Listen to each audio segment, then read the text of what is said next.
Ngayon ay tapos na ang wedding ceremony namin ni Marian at tunay at legal na kaming mag-asawa ngayon dahil may basbas na si Father sa aming pagsasama. Si Father Balwick ang nagkasal sa amin. Siya din ang pari noon na nagbigay sa akin ng basbas upang gawin ang nararapat upang mailigtas ko ang triplets. Siya ang isa sa mga dahilan kung bakit ako himalang nabuhay noon dahil ipinabaon niya sa akin ang espiritu at pag-ibig ng Diyos. Kasama ang kanyang panalangin na gabayan ako ng Panginoon. Siya din ang una kong ipinahanap noong nagising ako at nagpagaling. Bilang ganda sa kanyang kabutihan ay nagbigay ako ng napakalaking fund para sa ipagawa ang simbahan sa kanilang parokya. Nagpagawa din ako ng bahay ampunan at home for the aged sa kanilang bayan para sa mga matatanda na wala ng pamilya na mag-aalaga sa kanila. Eric Del Rio, you may now kiss your bride. Wika ni Father Balwick. Nagulat pa ako dahil tapos na pala ang kasal at pwede ko nang halikan ng asawa ko. Pinaharap ko muna si Marian sa akin at hinaplos ang kanyang mukha bago ko siya hinalikan sa kanyang mapulang labi. Oh God, miss na miss ko na talagang asawa ko. Parang ayoko nang bitawan ang labi ng asawa ko. Bigla din ako nag-init dahil sa lambot ng kanyang labi. Mamaya na kayo magkainan na dalawa. Kami na munang pakainin nyo. Pambihira, hindi na makapag-intay.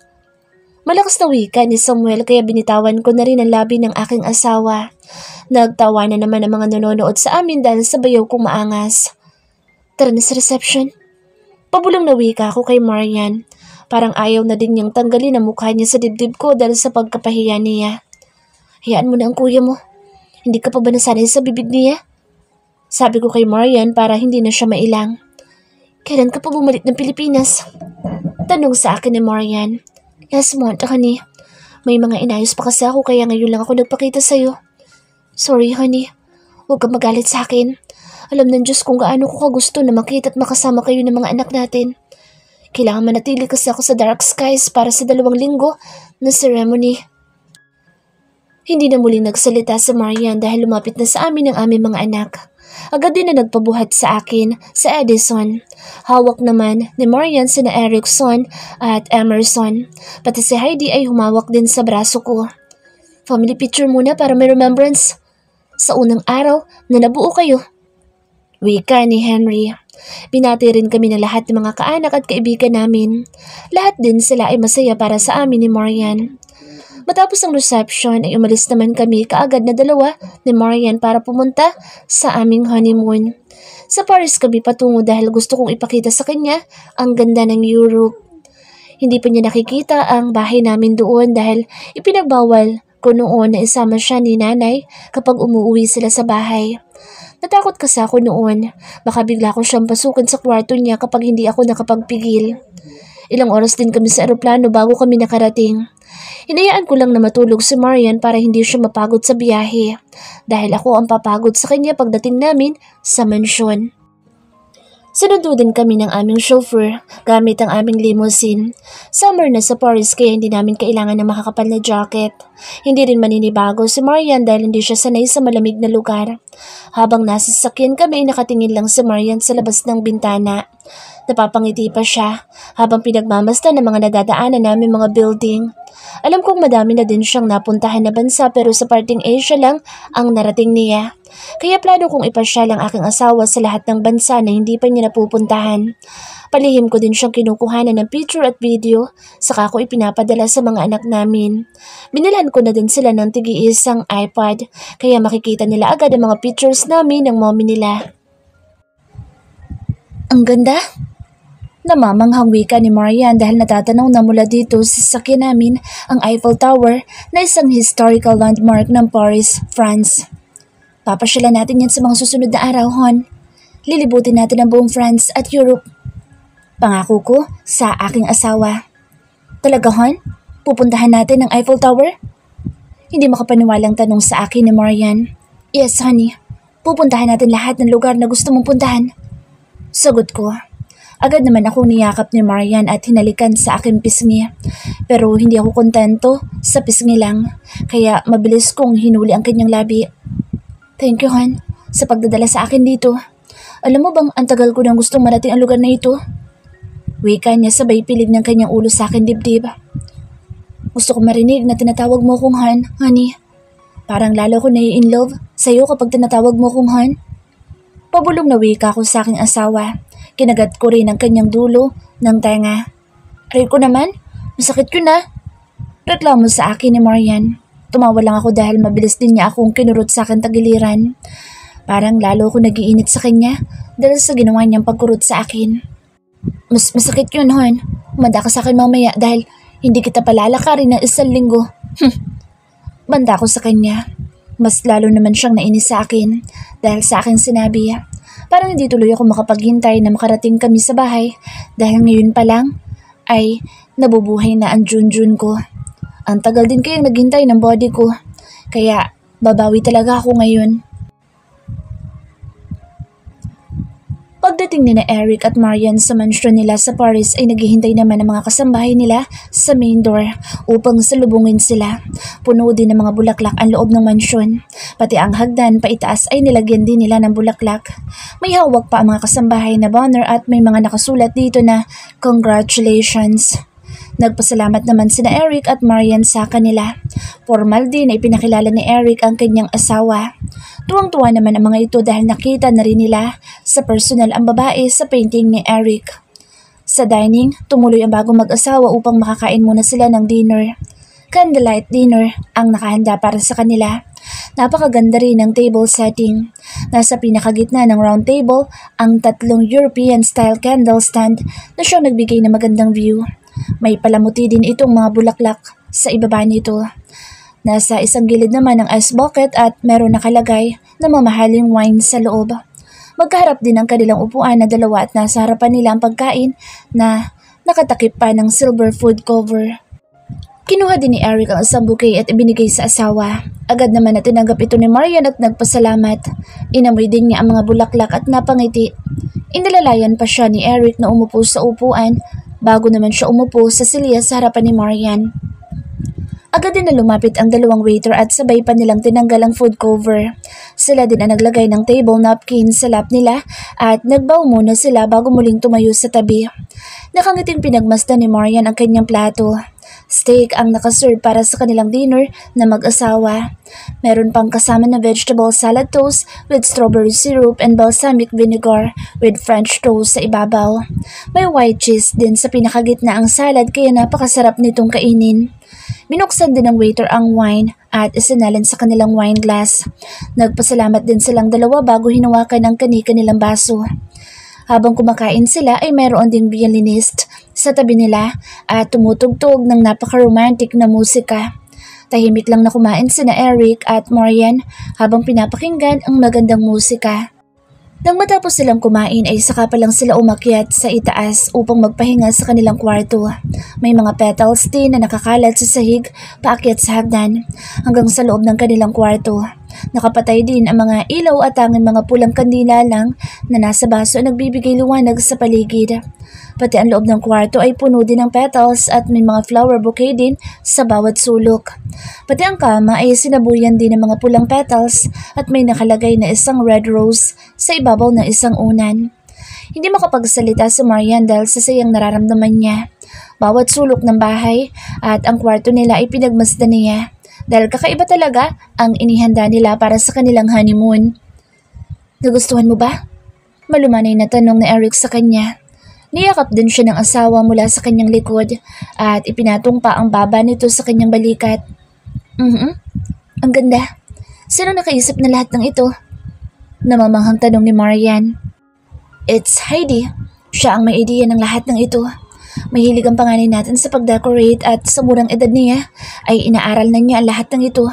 Alam mo bang tayo daw ang first client niya? Sagot ni Eric. Ang galing.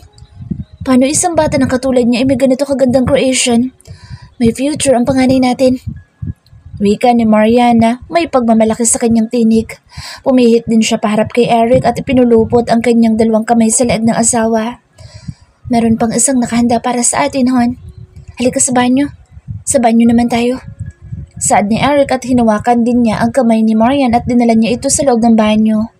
Muling namangha si Marian dahil sa mga nakasindi na candles sa loob ng banyo. Nakapaikot ito sa sahig hanggang sa basin at gilid ng jacuzzi. May laman na rin na tubig and jacuzzi at may nakalutang pambulaklak sa tubig. Napakabango din ng essential oil na inilagay nila sa tubig ng jacuzzi. Kaya parang naengganyo si Marian na lumusong sa tubig. Agad din na nagtanggal ng damit si Eric. Kaya ginaya din siya ni Marian. Nakangiti pa siya habang tinatanggal ang kanyang dress. Halos malaglag naman ang laway ni Eric dahil sa ganda ng kanyang tanawin. Dahan-dahan din siya lumapit kay Marian at tinulungan niya itong tanggalin ang suot nitong bra. Hinalikan pa ni Eric ang balikat ni Marian bago tuluyang bitawan ng bra nito sa sahig. Agad din niyang hinalikan sa labi ang asawa na tinugon naman agad ni Marian. Maligamgam ang tubig ng jacuzzi kaya lalong nagbigay ito ng kakaibang init sa kanila. Mas lalong nagliyab ang kanilang mga katawan at halos hindi na rin sila huminga sa kanilang paghahalikan. Ilang minuto pa ang lumipas ng kanilang paghahalikan na dalawa. Habang tumatagal ay lalo naman silang nagiinit na dalawa. I love you, honey. Wika ni Eric sa asawa. I love you too, Eric. Malamyos na tinig na sagot ni Marian. Parang tumalo naman nang mataas ang puso ni Eric dahil sa sagot sa kanya ni Marian. Sa unang pagkakataon kasi ay narinig niya na sinagot din ng babae ang kanyang I love you. Eric, I miss you so much. Dagdag pa niya. I miss you too, honey. Hindi mo lang alam kung gaano ko katagal na nagtiis na malayo sa'yo. Pero ngayon na magaling na ako, babawiin ko rin ang mga araw na hindi tayo magkasamang dalawa. Salamat Han dahil pinatawad mo ako sa kabila ng napakalaking kasalanan ko sa iyo noon. Ipinapangako ko na hindi ka na muling iiyak sa piling ko. Magiging masaya tayong pamilya. Pangako ko yan. Madamdamin na pangako ni Eric. Salamat sa pagmamahal mo sa akin at sa mga anak natin. Hindi man naging madali ang lahat para maging masaya tayo pero nagpapasalamat pa rin ako sa Diyos dahil hindi kanya tuluyang kinuha sa amin ng mga anak natin. Naluluhang saad na Marian. Don't cry, my wife. Kalimutan na natin ang pangit na nakaraan. Kailangang masulit natin ang isang buwan ng honeymoon natin. Gusto kong magkaroon pa tayo ng isa pang anak para maranasan ko rin na alagaan ka habang nagbubuntis. Wika ni Eric. Matapos nilang magpahinga ay mabilis na rin nilang tinapos ang kanilang paliligo. Nagtatawanan pa sila dahil sa kanilang ginawa sa loob ng jacuzzi. Hala, busang-basa ang sahig. Wika ni Marian habang nakatingin sa sahig ng bathroom. Hayaan mo na yan, hon. May maglilinis naman dyan. Balo walang sagot ni Eric. Hinila din niya ang takip ng drainage upang mag-drain ang tubig ng jacuzzi bathtub. Muli pa silang pumasok sa loob ng shower room upang makapagsabon at shampoo bago sila tuluyang lumabas. Agad namang tinuyo ni Marian ang kanyang buhok sa hairdryer. Kinuha naman ni Eric ang hairdryer at siya na ang gumawa nito para sa asawa. Hinayaan lang ni Marian na si Eric ang magtuyo sa kanyang buhok. Pareho din silang nakasuot ng bathrobe habang nakatayo sa harapan ng vanity mirror. Parang inaantok naman si Marian dahil sa ginagawang pagmasahe ni Eric sa kanyang anit. Gusto niya yung pakaramdam na pinipiga-piga ni Eric ang kanyang ulo. Pagkatapos na matuyo ang buhok ni Marian ay binuhat pa siya ni Eric patungo sa kanilang kama. Ipinahiga siya ng asawa sa pinakagitna ng kama at mabilis din na dinaganan. You look so beautiful, my wife. Wika ni Eric habang hinahaplos niya mukha ni Marian. Hinalikan din niya ang nakaawang na labi ng asawa. Agad din na tinugon ito ni Marian kaya ang damping halik ay nauwi na naman sa malalim na halikan at mainit na tagpo. Hindi naman tumutol si Marian dahil alam naman niya na honeymoon nila ng asawa ngayon kaya dapat lamang na sulitin nila ang kanilang bakasyon.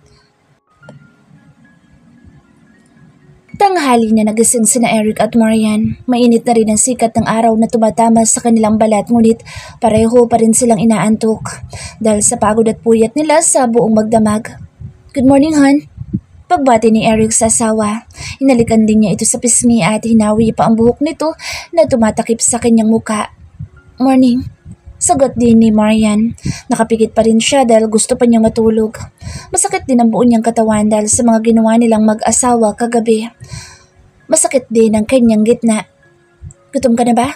Gusto mo magpadala ko ng pagkain natin dito sa room? Tanong ni Eric. Tugon ni Marian. Tumango din siya upang malaman ni Eric na gusto niya nang kumain. Agad na tumawag si Eric sa intercom upang madalhan sila ng pagkain sa loob ng kwarto. Tumayo na din siya at nagtungo sa loob ng kanyang banyo. Paglabas niya ay tama na naman na may kumakatok na sa pinto ng kanyang kwarto. Agad din niyang pinagbuksan ito at pinapasok ang kasambahay na may dala na ng pagkain. Meron siyang maliit na round table sa tabi ng sliding door, palabas sa balcony ng kanyang kwarto. Doon inilapag ng kasambahay ang dala nitong pagkain. Agad din niyang ginising si Marian upang makapag-breakfast na silang dalawa. Hapon na sila lumabas ni Marian upang sa labas naman sila kumain. Ipinasyal din niya ang asawa sa isang gallery doon sa Paris na sikat na pasyalan ng mga turista. Araw-araw ay lumalabas silang mag-asawa upang mamasyal sa buong Paris. Masayang-masaya naman si Marian dahil sa bagong experience niya. Lahat din ng mga sikat at mamahaling restaurant ay pinupuntahan nila. Nanood din sila ng opera at kung ano-ano pa. Hindi na malaya na mag-asawa ang paglipas ng mga oras at araw. Nabigla na lang silang dalawa dahil malapit na pala silang bumalik sa Pilipinas. "Han, pwede mo ba akong ibili ng mangga?" Biglang humiling si Marian dahil naglalaway siya sa kanyang pinapanood sa social media. "Pag-uwi na lang natin bukas, Han. Buti sa atin at marami mangga. Dito pahirapan sa paghahanap." Sagot naman ni Eric habang nakatingin din siya sa pinapanood ni Marian na video. "Okay." Tipid na sagot ni Marian. Naghahanda na rin sila para umalis at magtungo sa airport kaya hindi na niya pinilit sa Eric. Natulog lang silang dalawa sa kanilang eroplano sa buong biyahe nila. Lagi din kasi silang puyat dahil lagi silang nag-overtime on bed. Diretso naman sila dahil sarili nilang eroplano kaya mabilis din ang kanilang naging biyahe. Hanggang sa kotse na sinakyan nila mula airport hanggang sa villa ay tulog si Marian. Tamad din siyang lumabas ng kotse. Pagdating nila ng villa, saka lang siya sumigla nang makita na niya ang kanyang mga anak.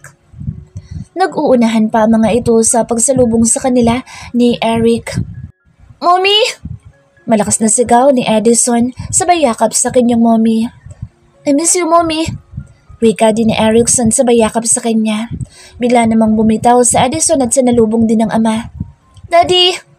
Malakas na sigaw niya sabay lundag sa dalawang kamay ni Eric na nag-aabang sa kanya. Agad naman siyang binuhat ni Eric at itinaas pa niya ito sa ere na ikinatuwa naman ng bata. "Mommy!" Sigaw din ni Emerson dahil siyang pinakahuling bumaba kanina. Niyakap at tinalikan din niya ang ina bago pumunta sa ama at sabay pa sila ni Erickson na yumakap kay Eric at sabay din silang hinalikan sa pisngi ang kanilang daddy. Masayang-masaya naman na pinagmamasdan ni na Jane at Jaime ang kanilang anak at ang pamilya nito. Napaluha pa si Jane dahil sa saya niya na makita na buo na silang mag-anak.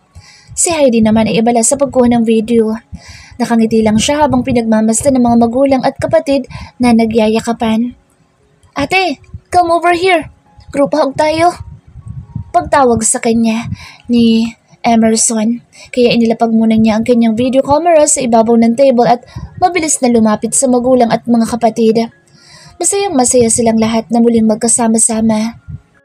Ang tagal din na panahon na pinangarap ni Heidi na magkaroon ng buo at masayang pamilya, kaya masaya siya na binigyan siya ng Diyos ng panibagong mommy na nagmamahal sa kanya at itinuring siya nitong tunay na anak. Lumipas pa ang mga araw, naging palatulog na si Marian at halos ayaw niyang gumising. Nagtataka naman si Eric dahil hindi naman ganito dati ang asawa. Kung ano-ano din ang hinihingi nitong pagkain na hindi napapanahon o kaya wala sa oras. Kagaya ngayon, dahil ginising na naman siya ni Marian upang magpakuha ng ice cream na choco and mint flavor. "Han, alauna na ng madaling araw oh. Kakain ka pa ng ice cream?" Naiinis na tanong ni Eric. "Basta, gusto ko ibili mo ko ngayon. Kung hindi, huwag ka tatabi sa akin sa pagtulog." Sagot ni Marian sa kanya. Walang nagawa si Eric kundi ang tumayo at maglagay ng damit upang makalabas siya at maibili ng ice cream ang asawa. Sa pinakamalapit na 7-Eleven siya nagtungo at bumili ng ice cream na gusto ni Marian. Agad din siyang bumalik upang ibigay kay Marian ang gusto nitong ice cream. Tuwang-tuwa naman ang asawa nang ibigay na sa kanya ni Eric ang isang tub ng ice cream na choco and mint flavor. Agad din niyang kinain ito at inubos kahit na madaling araw pa. Masayang-masaya din siya nang humiga sa kanilang kama at niyakap pa sa Eric bago siya pumikit. Napapailing naman si Eric dahil sa asawa niyang weird. Noong nakaraan, hindi siya tinigilan hanggat hindi siya bumibili ng mangga na ipinangako niyang bibilihin. Noong nasa Paris pa sila. Kagabi naman ay nagpabili ng isaw at kwek-kwek. Ngayon naman ice cream na. Iniisip din niya kung ano na naman ang trip nito bukas.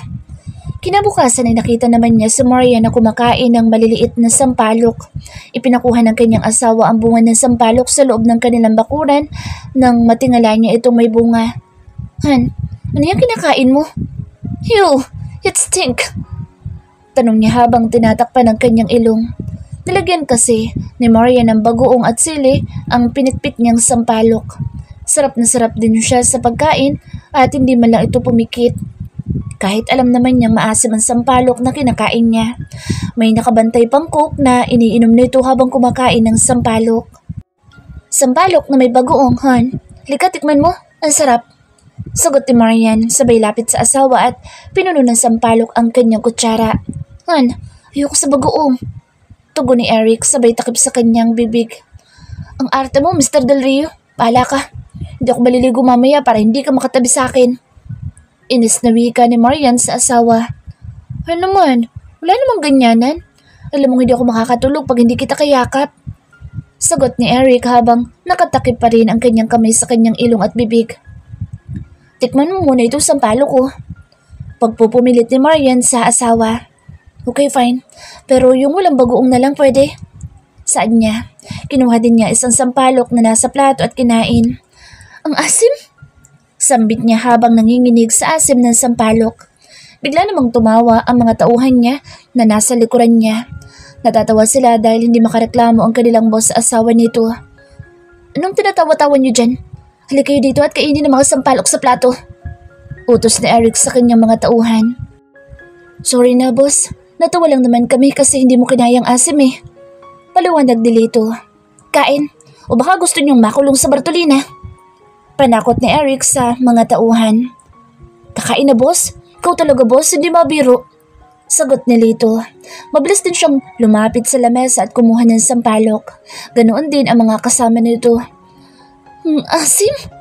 Wika pa ng lalaki habang nanginginig sa asim ng sampalok. Han, gising. Wika ni Marian habang inaalog-alog niya ang katawan ng asawa na mahimbing nang natutulog. Ano na naman ba ang gusto mo? Nayayamot na tanong niya kay Marian. Gusto mo niyang kainisan ang gabi-gabing pang-iistorbo sa kanya ng asawa ay hindi rin niya magawa dahil natatakot siyang hindi siya patabihin ito sa higaan. Gusto ko ng mani na maraming bawang at sili. Bilang mo ako. Saad ni Marian habang patuloy na inaalog ang katawan ng asawa. Ating gabi na, Han. May nagtitinda pa ba ngayon ng mani sa ganitong oras? Sagot ni Eric. Para nagkaroon tuloy siya ng problema kung saan siya bibili ng mani na maraming bawang at sili sa hating gabi. Basta, bilhin mo ko ng mani. Untog ni Marian sa asawa. Nakasimangot na din siya dahil ayaw bumangon ni Eric. Okay, bibili na. Sagot niya sa babae. Ngunit sa loob niya ay parang gusto niya magalit sa asawa niyang mahilig magpabili ng kung ano-ano sa hating gabi at madaling araw. Walang nagawa si Eric kung hindi ang bumangon at maglagay ng damit sa katawan upang makalabas siya at maghanap ng gustong kainin ni Marian. Muli niyang inilabas ang kanyang Ducati upang mas mapadali sa kanya ang paghahanap ng mani. Hindi na rin siya nagpasama pa sa kanyang mga tauhan dahil tulog na ang mga ito. Inikot niya ang bawat bakante na alam niyang may mga nagtitinda ng mga street foods.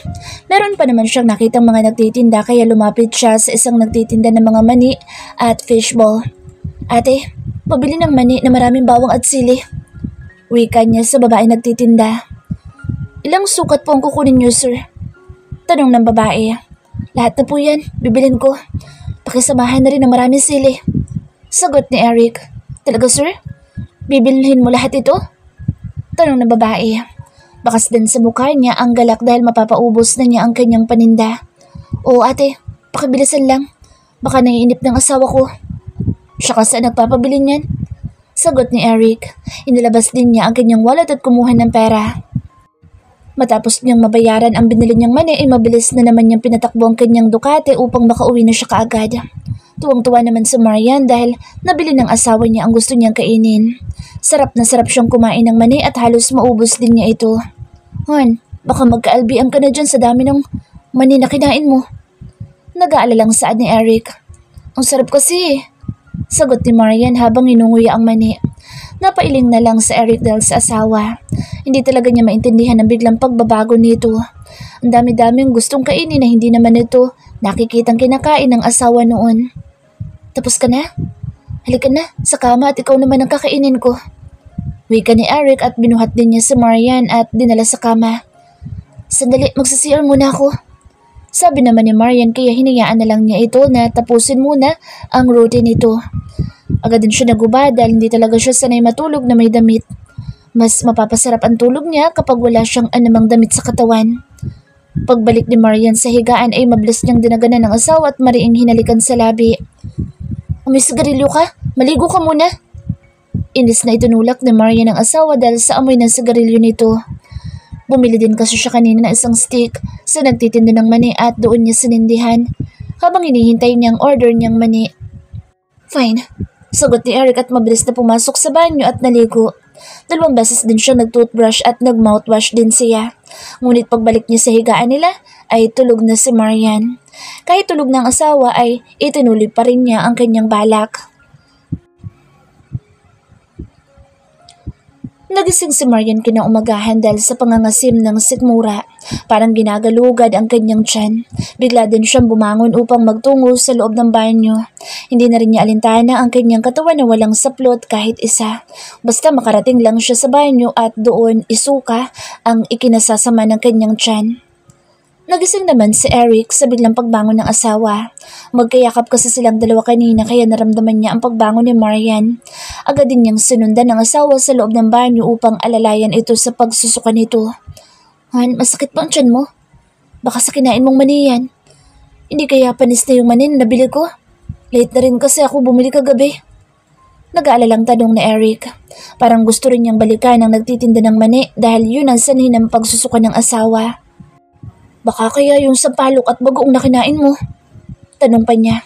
Bukas na bukas din, ipatatanggal ko na ang puno ng sampalok sa likod para wala ka nang ipakuha.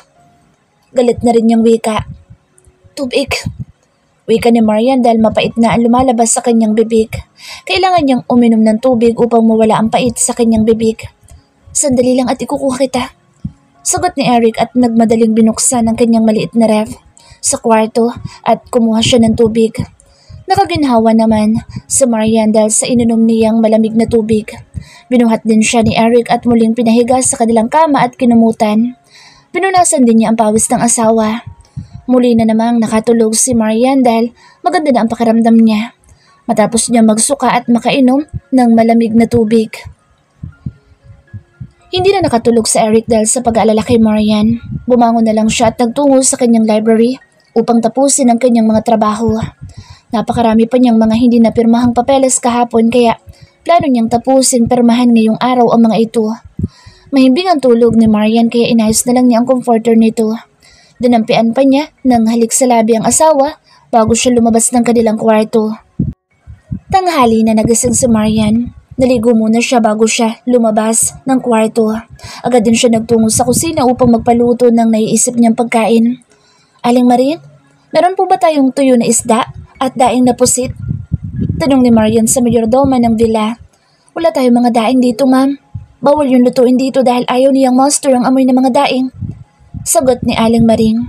Nakasimangot naman na lumabas si Marian mula sa kusina. Diretso din siya lumabas ng bahay at naghanap ng mauutusan niya.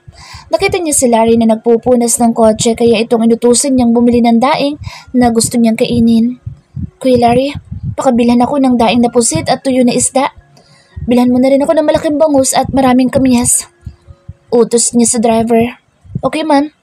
Agad na sagot ng lalaki at mabilis niyang itinabi ang mga ginamit niyang panlinis ng sasakyan. Matapos mapirmahan ni Eric ang mga papeles ay agad na niyang inayos ito upang ipadala kay Mike sa office mamaya. Agad din siya lumabas ng library para makakain ng breakfast.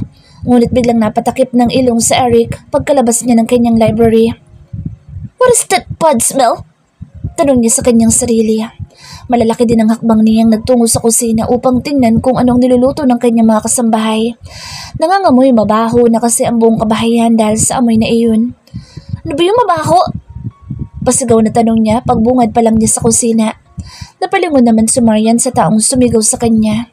Kunot din ang noon niyang tiningnan ng asawa na kay aga-aga pa'y sumisigaw na.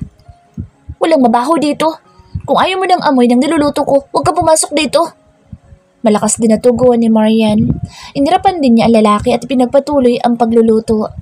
Parang gusto ring matawa ni Marian dahil sa mukha ni Eric. Kaya pala ayaw magluto ng mga kasambahay at iniwan talaga siyang mag-isa sa kusina para hindi sila madamay sa galit ni Eric. Honey? Sambit ni Eric dahil nagulat siya na ang asawa pala niya nagluluto. Kinamot pa niya ang kanyang ulo dahil wala siyang magawa. Hindi naman niya kayang pigilan ng asawa sa gusto nitong lutuin. Umupo ka na doon at kakain na tayo. Utos sa kanya ni Marian. You're kidding me, right? Tanong pa niya sa asawa. Nakasilip naman ang mga kasambahay sa dalawa. Gusto kasi nilang makita ang reaksyon ni Eric sa amoy ng mga daing na niluluto ni Marian. Wala ni isa sa kanila ang may gusto magluto kanina dahil natatakot sila kay Eric. Kaya si Marian na nagluto para walang madamay na kasambahay sa galit ni Eric. Ang baho! Wika ni Eric sabay takbo sa loob ng bahay. Hawak din niya ang bibig at muling pumasok sa kanyang library. Pagkabukas niya ng pinto ay pabagsak pa niya itong isinara at tuloy-tuloy na nagsuka sa loob ng kanyang CR na nasa loob. Pawis na pawis din siya habang sumusuka. Bigla din siyang nalambot dahil sa dami ng kanyang inilabas. Umabot pa na hanggang maging dilaw na ang lumalabas at napakapait din ito. Marian, nagsusuka yata siyang master. Ganoon kasi siya kapag nakaamoy ng mabaho. Bata pa lang siya talagang ayaw na niya ng amoy ng mga daing at bagoong. Wika ni Aling Maring. Pumasok na din siya sa loob ng kusina matapos makitang kumaripas ng takbo si Eric at pumasok sa library nito. Hayaan mo siya, Aling Maring. Magtiis siya. Sagot ni Marian. Pakihanda na lang po ng mga pagkain, maliligo lang po ako ulit. Paalam pa niya. Agad din siyang umakyat sa itaas at naligo ng mabilisan. Nang matapos siyang maligo ay nagmamadali na naman siyang bumaba. Agad din siyang nagtungo sa loob ng library upang tawagin si Eric. Eric? Eric! Malakas na pagtawag ni Marian habang kinakatok ang pinto ng library. Hindi naman nagtagal ay pinagbuksan siya ng asawa. Han, bakit ka naman nagluto ng mabaho? Papatayin mo ba ako? Malumanay na tanong ni Eric sa asawa. Muli din siyang bumalik sa sofa at agad siyang nahiga. Yun nga ang gusto kong kainin ngayon. Ano magagawa ko kung daing ang gusto ng anak mo? Sagot ni Marian. Niyakap din niya ang asawa na nakahiga sa sofa. Agad din na umayos ng higa si Eric upang magkasya silang dalawa sa upuan. Niyakap din niya si Marian at ipinatong pa niya ang isa niyang paa sa mga paa ng babae. Ginagap din niya ang palad ng asawa at dinala pa sa kanyang labi. Saka hinalikan ang likod ng kamay niya. Yes! Yes! Daddy na ulit ako!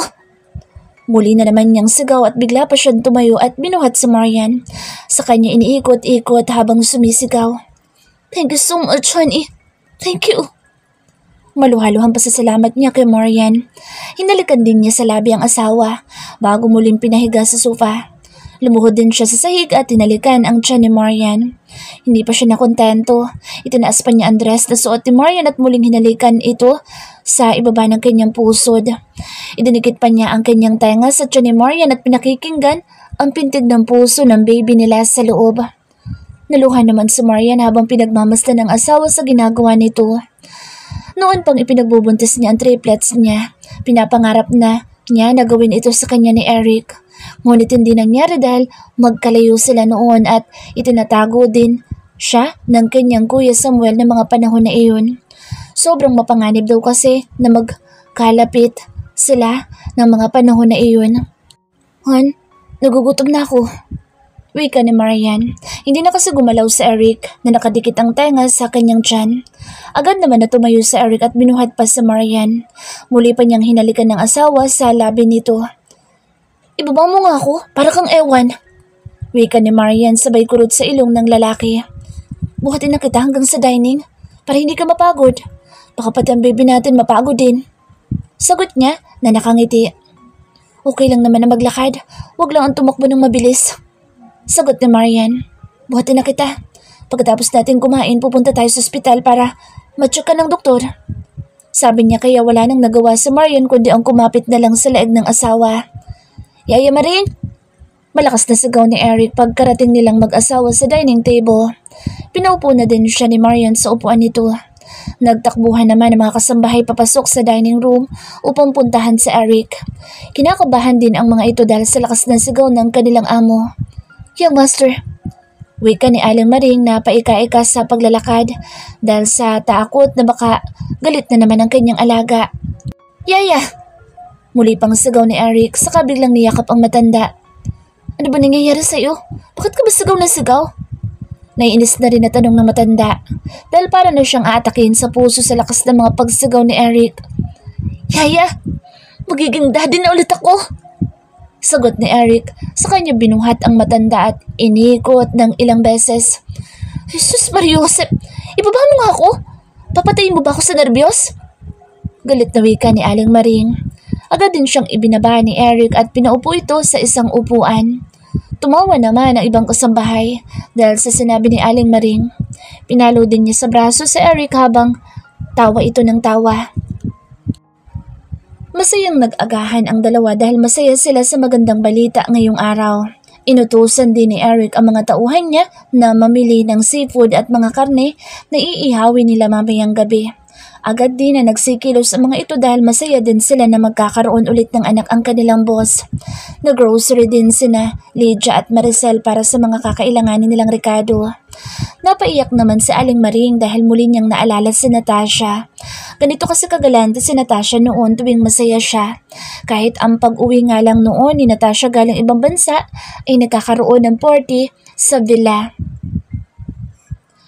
Mabilis na lumipas ang mga araw at buwan. Malaki na din ang tiyan ni Marian at malapit na siyang manganak.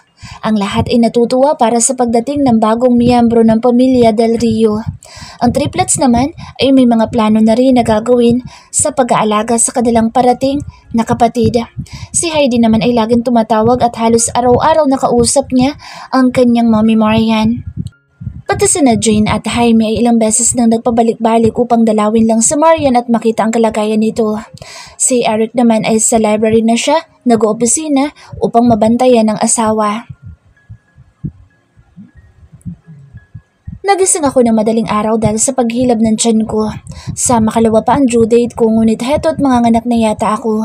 Ang sakit ng balakang ko na parang mawawasak. Samahan pa ng pananakit ng aking puson. Para itong hinihiwa na hindi ko mawari dahil sa hapdi ng pakiramdam nito. Nakahawak lang ako sa malaking tiyan ko at hinahaplos ko ito upang mawala ang pananakit. Ngunit nagmamadali na yata ang aking prinsesa na masilayan ang mundo. Nilingon ko ang aking asawa na mahimbing nang natutulog sa akin tabi. Hinawakan ko ang kamay niya at pinisil, saka ko siya tinawag. Han, gising na. Ani ko, hinila ko na rin ang kamay niya upang maramdaman niya na ginigising ko siya. Han, manganganak na ako. Malumanay na saad ko sa kanya. Nakakunot na rin ang aking noo dahil sa sakit na aking nararamdaman. Okay. Sagot niya sa akin kaya napalingon ako sa kanya. Parang gusto ko tuloy pukpukin ang noon niya dahil hindi niya nauunawaan ang sinasabi ko. Han, manganganak na ako! Pasigaw na sabi ko. Pinalo ko na rin ang kamay ni Eric dahil sa inis ko sa kanya. Ang sakit-sakit na nga ng tiyan ko at balakang tapos sasagutin lang ako ng okay. Ano yun, guni-guni? Ano ba? Ba't ka namamalo? Tanong niya sa akin habang nakapikit pa ang isa niyang mata na tumingin sa akin. Dalhin mo na ako sa ospital. Manganganak na ako. Pasigaw na saad ko sa kanya. Parang nagising na siya ng tuluyan. Kainis sa lalaking ito. Kala ko pa naman excited na siya sa panganak ko tapos sasagutin lang ako ng okay. Come again? Tanong pa niya sa akin. Lalabas na ang baby! Malakas na sigaw ko sa kanya kaya napabalik ko siya ng bangon at hinawakan pa niya ang kanyang ulo na tila hindi niya alam ang kanyang gagawin. Bihisan mo muna ako. Hindi pwedeng ganito usod ko papunta ng ospital. Sabi ko sa kanya dahil nakasuot lang ako ng manipis na 90s at wala pang bra. Sandali. Ano damit ang gusto mo? Natatarantang sagot niya sa akin. Kunin mo yung damit na nakahanda sa ibabaw ng vanity table ko. Yun ang ipasuot mo sa akin. Magdamit ka na rin. Baka lumabas ka pa ng kwarto ng nakahubo. Saad ko sa asawa kong parang timang. I got it. Sagot niya sa akin kaya naghintay naman ako. Nakapikit na rin ako dahil sa sakit ng tiyan ko. Honey, umangon ka muna para matanggal ko ang suot mo. Sabi sa akin ni Eric nang makabalik siya. Tinulungan din niya ako makabangon at mabilis na hinubad ang aking suot na 90s. Agad din niya ipinasuot sa akin ng maternity dress na hinanda ko para isuot ko pagpunta ng ospital. Tawagan mo si Kuya Larry para maihanda na ang kotse. Sabi ko pa kay Ari kaya mabilis naman siyang kinuha ang kanyang cellphone na nakalapag sa side table. Larry, ihanda mo ang kotse. Manganganak na sa commander. Malakas na utos niya sa kanyang driver. Parang gusto ko rin tumawa ng malakas dahil commander pala ang tawag sa akin ni Eric kapag kausap niya ang mga tauhan niya. Let's go, honey. Anya, sabay buhat sa akin. Agad din akong kumapit sa kanyang leeg upang hindi ako mahulog. Sumakay na lang kami sa elevator pababa dahil natakot sa Eric na bumaba siya sa hagdan na buhat ako. Patakbo din na tinungo ni Eric ang main door. Ako na lang din ang nagbukas dahil hindi naman niya ako mabitawan. Nakita ko naman na nakaabang na ang mga tauhan ng asawa ko at inalalayan pa nila ang pagsakay namin sa loob ng van.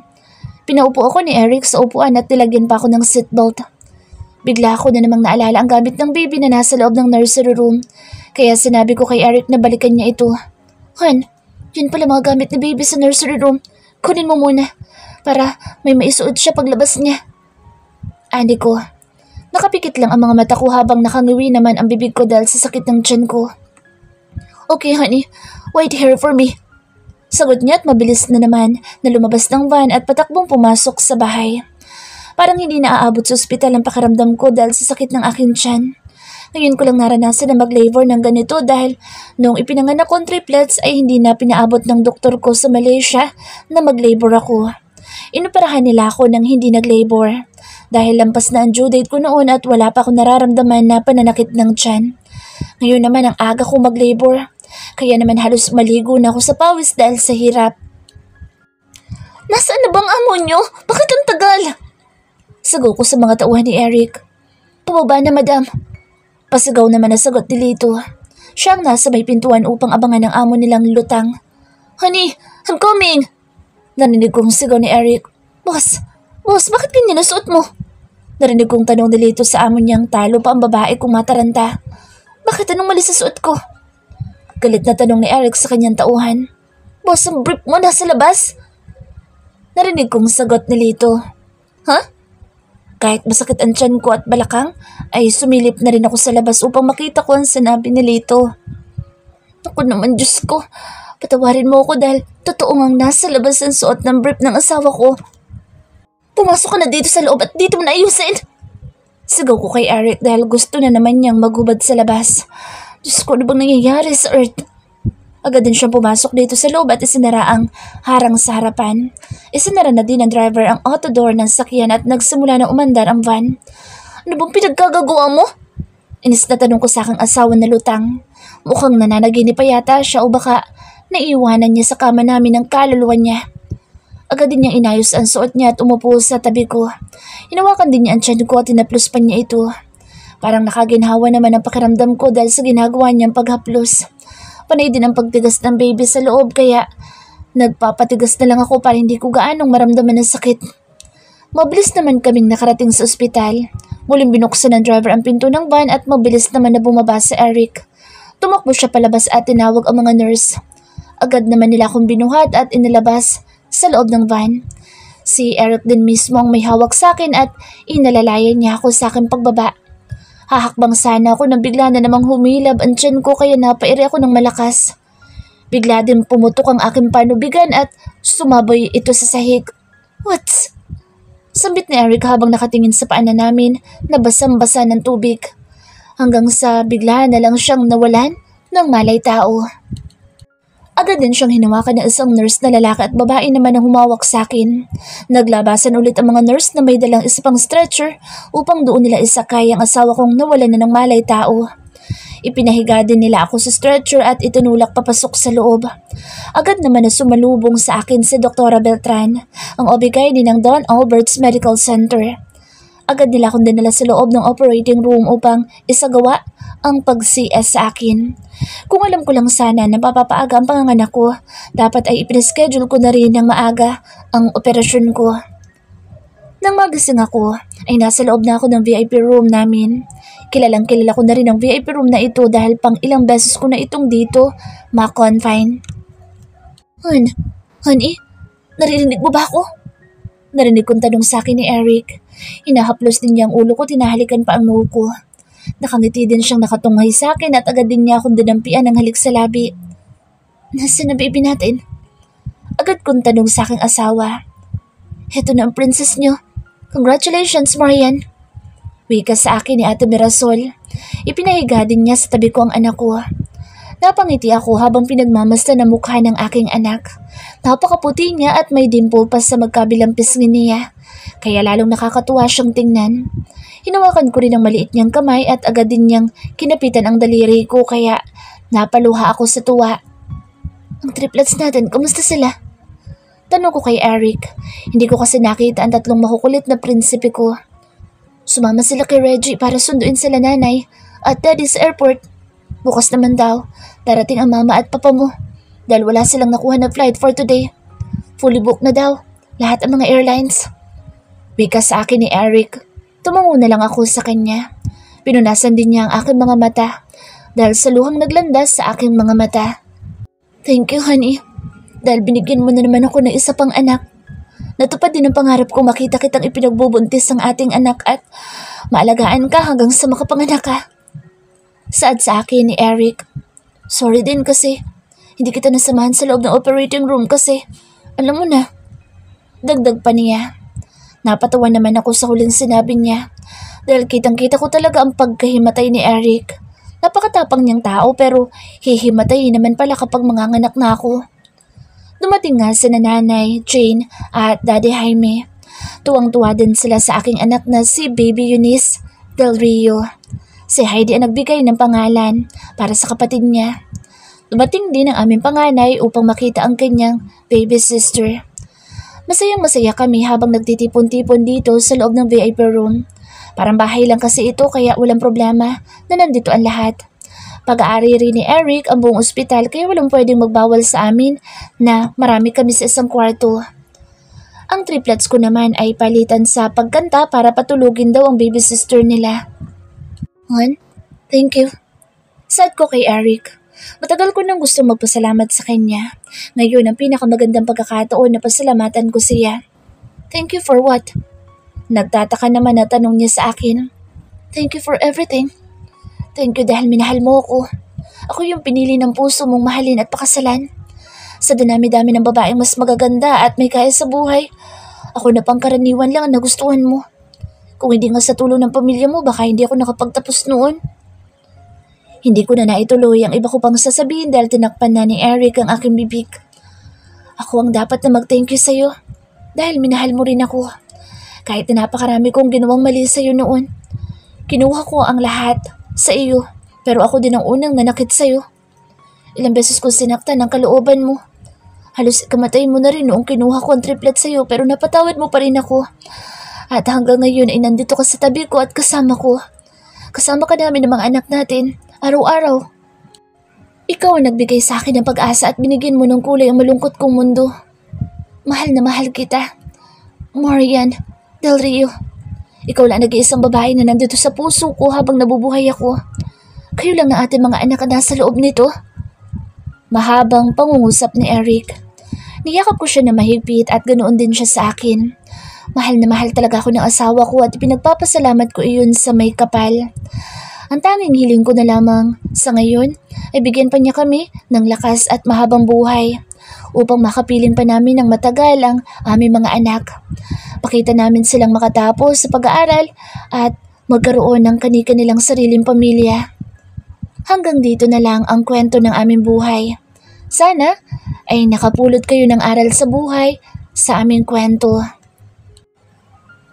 Sa buhay ng tao ay laging kaakibat ang mga problema at trahedya. Nagagalit tayo sa ating kapareho dahil sa mga maling bagay na ginawa nila na lubos na nakakasakit sa atin.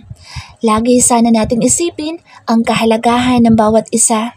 Lahat tayo ay nagkakamali at nagkakasala sa kapwa natin. Matuto sana tayong magpatawad at tumanggap ng pagkakamali. Ibigay ang kapatawaran habang nandyan pa ang taong nagkasala sa atin. At bigyan natin sila ng second chance para ipakita ang kanilang pagbabago.